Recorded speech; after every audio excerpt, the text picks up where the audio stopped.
Hello everybody, welcome to Trio Planet, the YouTube channel where we talk all things media. I am your host, Azteral. I'm joined by Jordan, as always. Everybody. And you know what it is, guys. It's another tier list time, isn't it? We enjoy doing these. We've got video game protagonists. Obviously, it's not every video game protagonist ever, because that would be like a That will take 8 million year long list. So there's a handful selected. Some of the biggest of all time, probably. Yeah, we're just gonna get right into it. Jordan probably hasn't experienced all of these. I have, because I'm no life, and Jordan has parts of a life, which include horror. Yeah. I will let you know when I get to one night. First up on the list is Arthur Morgan from Red Dead Redemption 2. I know this one. Arthur. This is a tough one. This is real sad because you see the wording of the top list, don't you? The goat. Are we having a rule? Are we only having... That is the greatest of these. Right. All of these characters, you can only put one in that goat spot. Okay. And I'm sorry to say, but it's already gone for me. Because you're putting Arthur in there? Arthur Morgan is the greatest video game protagonist of all time. The greatest. All time. Out of the list presented to us, in my opinion, he is the best. To me, he's going in almost perfect. Yeah. So it's Arthur's sort of personal preference. I can't put him in the GOAT because there are ones I like more. The problem I have is, as much as like all of the other characters are like amazing, it's just something about the cowboy fantasy. There was like peak, like cowboy aesthetic. Like the voice actor Roger Clark, mwah, glorious voice acting. I'm not. He's definitely a really good character. There are substitutes, right? Like Kratos would be one that I'd consider for the position. John Marston, like there are people that are contenders. It's just that Arthur is just written in such a way, and like Red Dead Redemption 2 in of itself is like probably the greatest game of all time. And I'm not biased at all because I fucking hate Rockstar because they got rid of Red Dead Online, so there's no bias there. Who's this one? This, I believe, I'm not 100% sure, but I believe this is Artyom from the Metro games. I'm not. I've played a few Metro games. The problem with Artyom is you don't get much in the way of dialogue in the game. It's you get the narration between like loading screens. That's about it from Artyom's like dialogue thing. But you get a good sense of his character through his actions.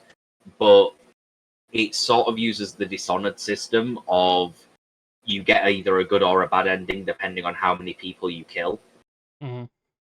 And because he doesn't articulate stuff himself through like conversation, he just sort of does it with action. I'm gonna have to put him in good. I will agree with that one. Next, we have a Batman from the Arkham games. Batman. Right, we have Batman from the Arkham games. Batman's a hard one because, like, does it involve origins? I would say no because it's not the same voice actor. But it is the same Batman. It is the same Batman, yeah. Should we count Origins? I'm going to count Origins because technically it is part of the Arkham universe. Oh yeah, let's count Origins. I think I'm going to have to put him in just good. I think there's quite a few flaws with his character. Like, obviously, Kevin Conroy's fucking sick. Right? Don't get me wrong. The flaws that he has is he's very stubborn in a way that Batman shouldn't be. Like with the whole Arkham Knight thing in the game, he finds out that the Arkham Knight is Jason, and instead of focusing on that point, he continues to fight the Arkham Knight like he is just any other bad guy, and that he doesn't know all of his weaknesses. Yeah, here's the thing about this, guys. Arkham Knight's not a good fucking game. I disagree with that point. The whole Arkham Knight's not good. I think Arkham Knight is a good game. It's all right, but I think it's got a bad story. the story and the fights are fucking horrible. Like the I boss think- battles are the worst.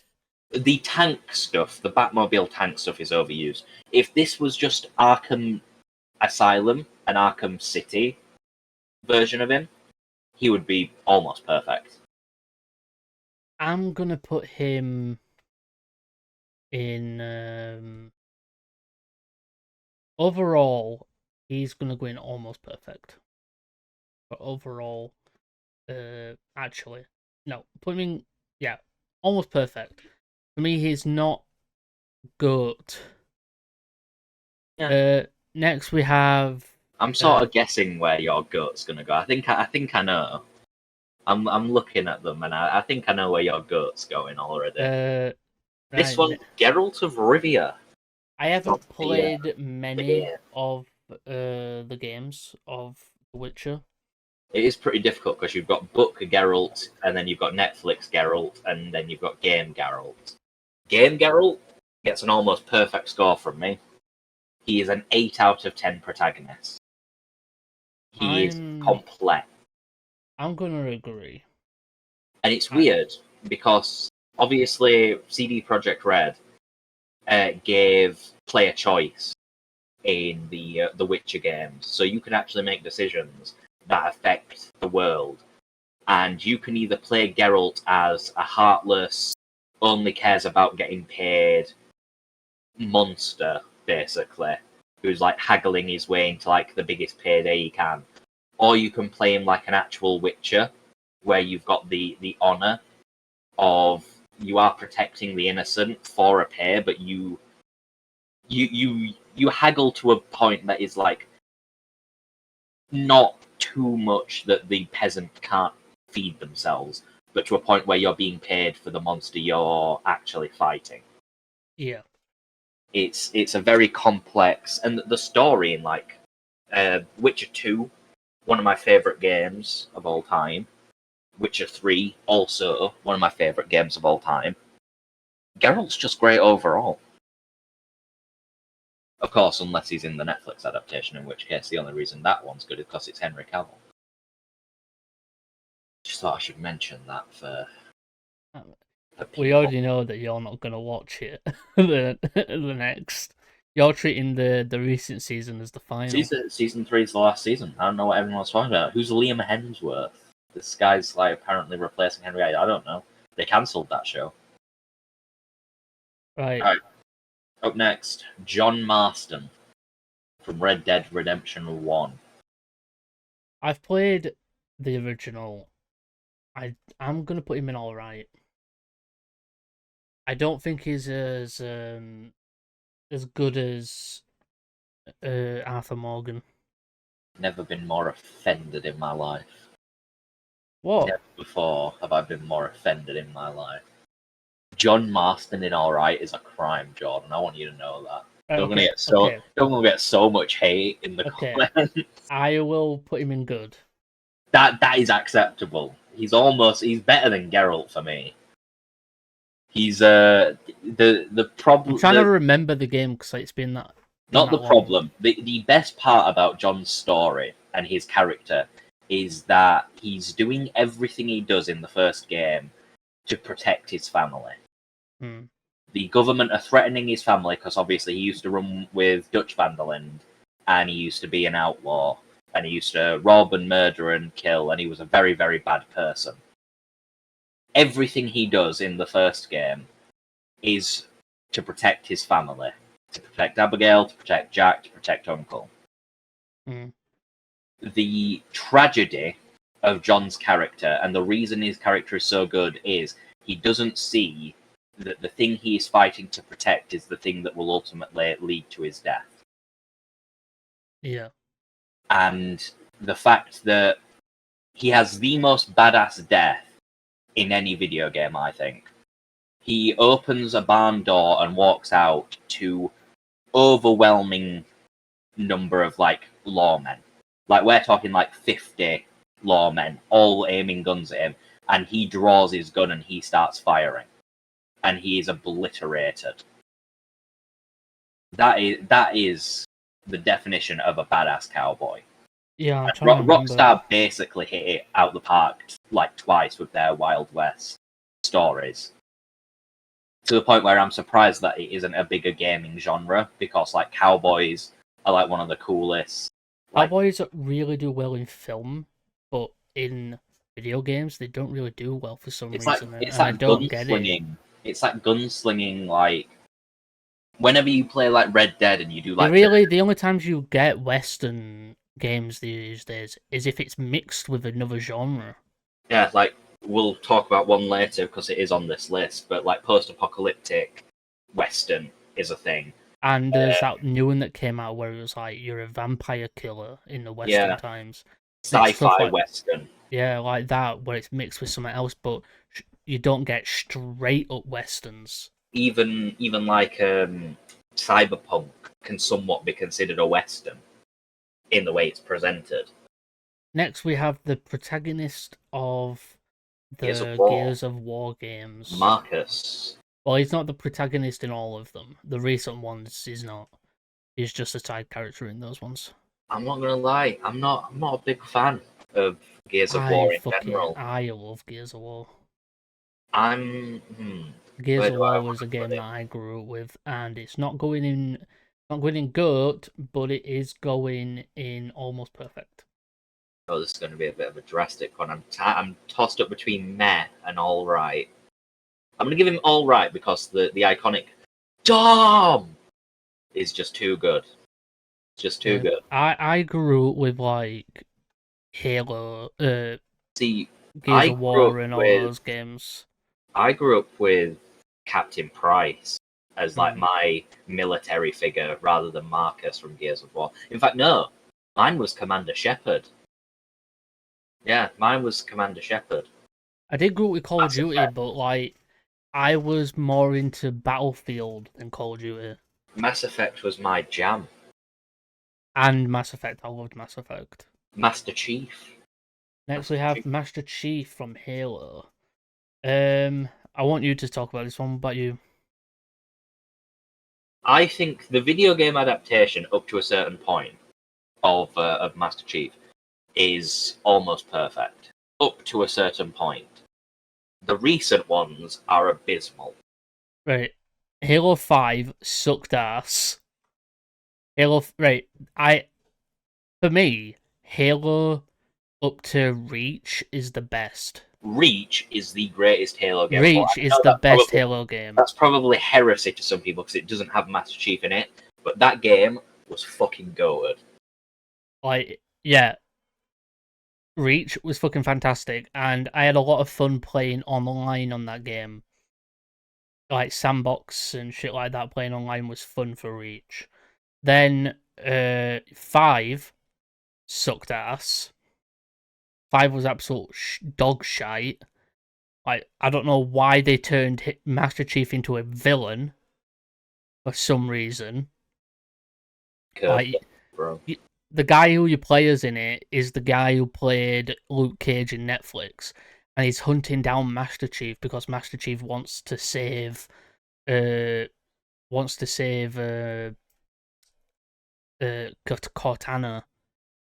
and he's gone rogue and that. But yeah, that I know Master Chief does go rogue, but he doesn't go that rogue. I'm thinking good because like up to that point, he was Halo Infinite is actually pretty decent.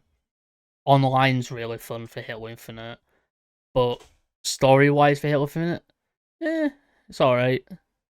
He's sort of like struggling from the it has gone on too long syndrome of there's that many games. I feel like Master Chief has been through so fucking much. Yeah. That they've put him through so much that it's just like, what's happening? I'm gonna put him in good. So now we get on to a franchise of characters. Each of the next 4 are from the Fallout franchise. I think is the first one New Vegas. The first one is New Vegas. So we have in order, so going across, we have the Courier from New Vegas. We have the Lone Wanderer from Fallout 3. We have the Sole Survivor from Fallout 4. And then we have the multiplayer character from Fallout 76. Yeah, so Fallout New Vegas.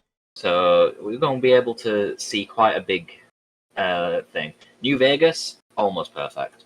New Vegas is probably my favorite Fallout game.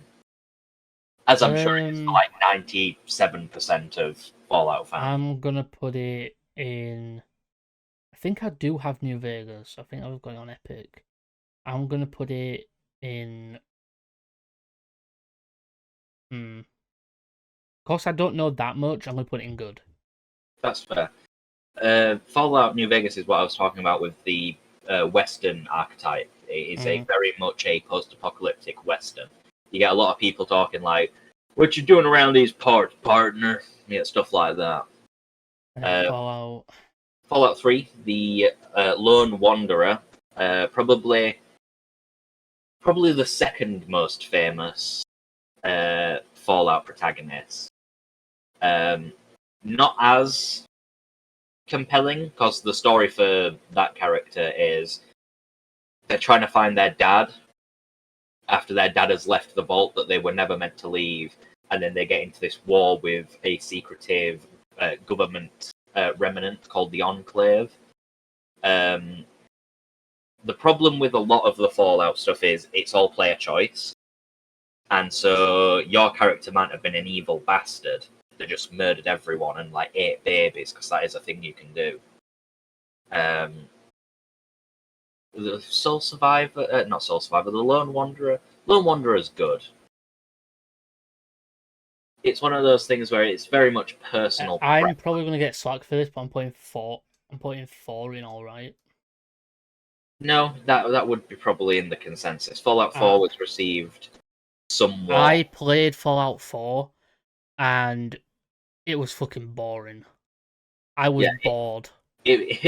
My favorite comparison is Fallout 4 is Skyrim without dragons. I was bored out of my fucking mind. Like, I traveled, I did all that, got into fights and that, and other than that, I was just fucking bored. There was nothing to do. It's sort of the thing that is. It's one of the worries I have for like the future of RPGs. Of if it's not compelling in the first hour, you're probably never gonna finish it. 76 though, I've only played a little, and I didn't like it. It's gone in horrible for me personally. I'm gonna have to give it meh. Horrible for me. As someone, I've played Fallout 3, New Vegas, and 4. Like, action wise, were fine. It was just I just didn't give a shit. The only thing with Fallout 4 was that I gave a crap because of the whole story and like what your character was doing and why he needed to get out there and find his family and that. Yeah, 3 got me interested. 76 was just terrible. Vegas hooked me. Fallout 4 made me question, and then 76 made me lose love for the franchise. I feel like they've gone this far with 76. I remember like when 76 came out, and do you know the news about where it was like you can nuke? Yeah. I remember when that came out. Like I didn't fucking care at all. But then you had people like in real life proper want to like sue or get on at the fucking studios because of it. Remember the massive controversy that it had. But yeah, is this Price? This is Captain Price. I like Price. Price is almost perfect. He's a very good protagonist. He's very British. Very British. He's very British. He is British, isn't he? Right, we have Isaac from Dead Space. Dead Space, yeah, English. I'm sorry, John. I know that you probably love Isaac 'cause it's a horror game, but he's going in meh for me because I'm not a big fan of horror games. And in between scares, I can't really get into the story because I'm always worried that I'm gonna get jump scared. Here's the thing about this game. I did watch a video today that someone said it right. Someone said this right. That in this game, you are going into it blind. You don't know what's going to happen. You don't know what creatures are in there. You don't know what's going on. As you get weapons, even though you can still die and you get all that, as you go in the game, you get more confident as you go to the point where it doesn't become a horror anymore and it just becomes an action game. And I liked that because a lot of horror movies go from like Alien. Alien at the beginning is a horror film, but then when it gets to like near the end, it is an action movie. Same with Predator. So that contrast is great. With this, it's great. Isaac in the remake, the remake's really fucking good because I haven't played the remake. it's got a lot more. It's a lot more scarier because everything's darker. In the original, weren't that dark. I'm putting Isaac in good. I don't think he's top tier character, but he's definitely good enough. Hey, we have Kratos. Go on, John. Go on. He's going in my goat. Yeah, saw that one coming. I fucking love God of War. Especially the new ones. The new ones, for me, the old ones were more about the time. Like Kratos was a lot younger in those games, and he obviously was much more of an angry bastard. He really wanted to murder every single god. And then the new games give him a bit more of a humanity side to him. We get to learn more about his personality and who he is, and that he still doesn't like gods, even though he is one. So, like, he tries to pretend he's not a god when he is. He has a son who he's got to look after, and he sees his son constantly wanting to be a god or want to be this person who he doesn't want to be. And I think Kratos is an interesting character, and I just think Christopher Judge does an amazing job voicing and doing the capture work for him. Yeah. What about you, Will? What about you, God of War? I'm gonna put Kratos in almost perfect. He is going right next to John Marston in almost perfect. I think as much as I love God of War, and I mean I love God of War, I just can't. Arthur's my boy, you know. Like Kratos is the guy that you call up when you need like some heavy action. You need something dead. You call Kratos. Arthur's the kind of person that you'd call up and you'd go, "You want to go get a beer? You want to go get a drink?" Arthur's like the best friend. Kratos is so close to being the GOAT, but do you want to know what brings him down? That fucking child. I think to me, yeah, Atreus is the most spoiled piece of shit on the planet. I remember playing God of War, the new, the one before Ragnarok, and obviously streaming it. I remember getting angry at Atreus so fucking much. Like, even when he found out he was a god, so he started becoming an absolute asshole. Like, even treated Sindri and Brock like so fucking bally. And then he tried to kill. He legit killed a god, one of Thor's sons, and that. And then obviously Kratos had to calm him down. But it's obviously he was a young kid, so I tried to not get that angry at him because, like, I just think in that the where he was at the time, and Kratos was just trying to be a father to him, calling him boy and that. And then in the new game, Atreus is actually a lot better. He's in his own element. He's trying to learn stuff about himself. He's being brave, but he's also at some point being stupid. And he's still a kid, but I think by the end of it, he's definitely a better character in God of War Ragnarok than he is later on. And I do agree. I do think Christopher Judge does a fantastic job voicing Kratos. I'm sick and tired of like getting people's fan castings for a God of War live action when Christopher Judge is right fucking there. Judge has got the build. Judge has got the build. And people are casting like tall white dudes as God of War, and I'm sat there like, you do realize he's only white because he's got the ash of his family on his body. Technically, he's pure white. Technically, Kratos should actually be slightly tanned because he's exactly. Greece. He's from Greece. He should be tanned.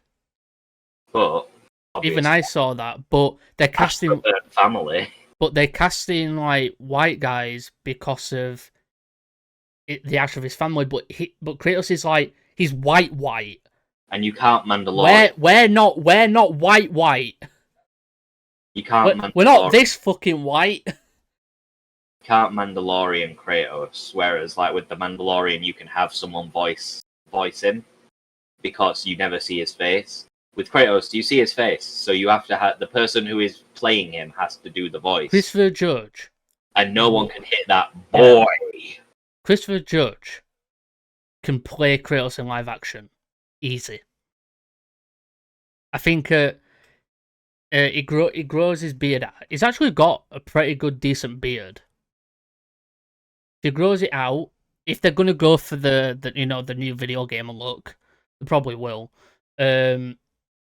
Shave his head, get the beard, paint him white. Make it. You don't have to paint him like pure white either, because Kratos isn't really pure white, is he? More like grey. It's more like, it's like a greyish white.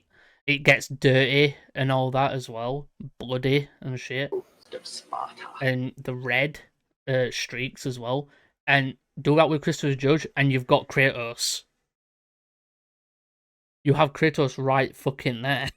Oh, he could go through a tragedy and get cursed by Ares, the Greek god of war, and have his. It depends, because I believe they have said the live action version of God of War will be the Norse mythology, and they won't be doing Greek. I think that's what is being said. If that's what they're still doing, but I think they wanted to do the Norse mythology side instead of this. But then, we've already played it. I don't know. It's whatever. Next we have, I always forget his name. Commander Shepard. Shepard from Mass Effect. The original, the N7 boyo. Yeah, the original dude, the man, the myth, the legend. Listen, if we didn't have this rule, Shepard's up there with Arthur in that GOAT spot. Yeah, for me, he would be up there with Kratos. Never cried more in a franchise before than with Mass Effect. Mass Effect is perfect because it's another choice-based game, and it's intricate because isn't it like one of the first games where you can romance legit anybody? Not anybody. There are limits, but yeah, you can basically. If there is a kind of person in Mass Effect for everyone. You have the religious and charismatic Thane in Mass Effect 2 for female Shepards. You have Liara, the scientist in Mass Effect 1 through 3. You have Ashley Williams, the soldier type. You have Garrus, if you're a female Shepard and you want a soldier type. There are a lot of romances in Mass Effect, and who knows? Probably in the future, at some point, we'll do a Mass Effect squad members tier list. and you'll get to see what we think of each of the squad members in that. I think Shepard's almost perfect, considering he can't go in goat. Yeah, I'm going to put him there as well, because he can't go in goat. He has some of the best dialogue, and some of the best speeches, actually. He really does, yeah, he really does. Like, I think he's up there with kind of like Ezio. My favourite thing is that in Mass Effects 1 and 2, 1 and 3, you can actually convince the last main bad guy to off himself. Yeah. If you've got your charisma high enough, and if you've got enough Paragon or Renegade points, you can pass speech checks and get the main bad guy to off himself at the start, and it's just so good. It really is. Like, Mass Effect is such a fun game, set of games. Fuck off Andromeda. I liked Andromeda for the gameplay. Yeah, for gameplay alone, story-wise, it was wank.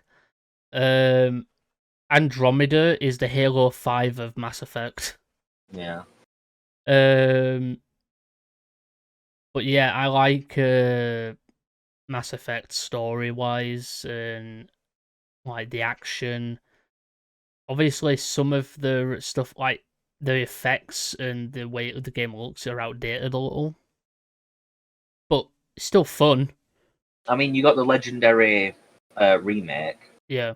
like Legendary Edition, which is a massive improvement upon the originals. The Legendary Edition combines all three games into one package.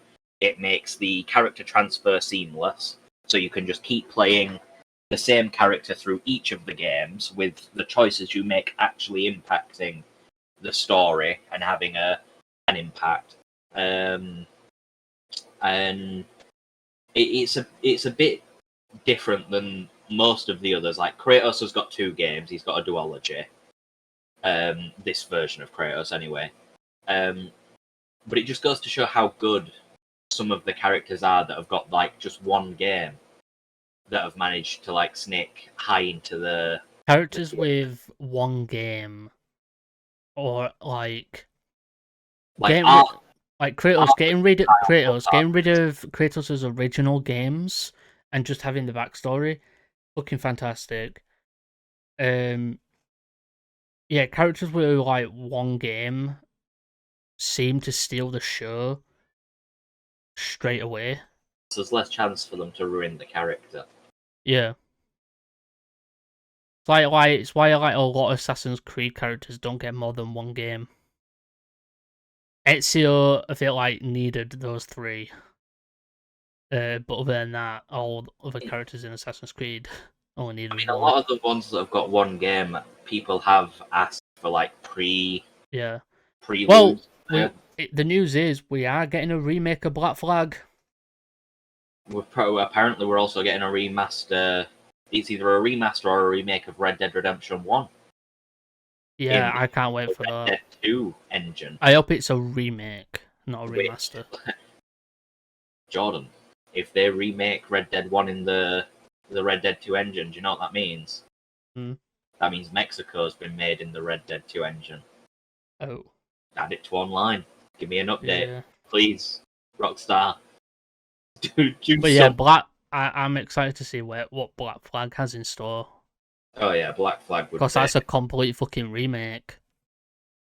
It's not a remaster. Isn't it the first time they've done an actual remake for Assassin's Creed? Remake, yes. They've done a lot of remasters. They've chosen Black Flag for a remake, and I'm interested why. I know why. It's because it's Black Flag. It's the best Assassin's Creed game. I think that if they're going to remake it, I want them to redo that final kill. Oh yeah, they need to. That's the only problem I have with that game is that final boss kill, because it just felt too easy and boring. It needs to not be an air assassination. Yeah, it really does. That's the only problem I had. Other than that, the game's perfect. But yeah, anything else? No, that is pretty much the tier list. Obviously, Video game protagonists, it's very, very, very subjective, this one. Most of the time, there's a consensus, but it is very much up to personal preference. Most of these have had multiple games, which can affect your opinion. Let us know your opinions down in the comments. Was Jordan in a bit of bother when he put John Marston in alright earlier? Probably was, but I to be honest, to be fair, I haven't played Red Dead 1 in ages, and I was trying to, when I put it in already, I was forgetting things, but then I was trying to remember things that I liked. Obviously, let us know who you think the GOAT is. Obviously, it's Arthur Morgan, because like any other. Obviously, it's Kratos. I've been one of your hosts, Azteral. I've been your host, Slasher. And we will see you next week for more videos, Secret Invasion reviews, and tier lists and personal videos. Remember to like, comment, subscribe, do all the garbage YouTube asks you to do. If you didn't like this video, leave a dislike. And we will see you next time. Bye for now. Bye for now. Forget 1,000 things every day, pal. Make sure this is one of them. Server etiquette!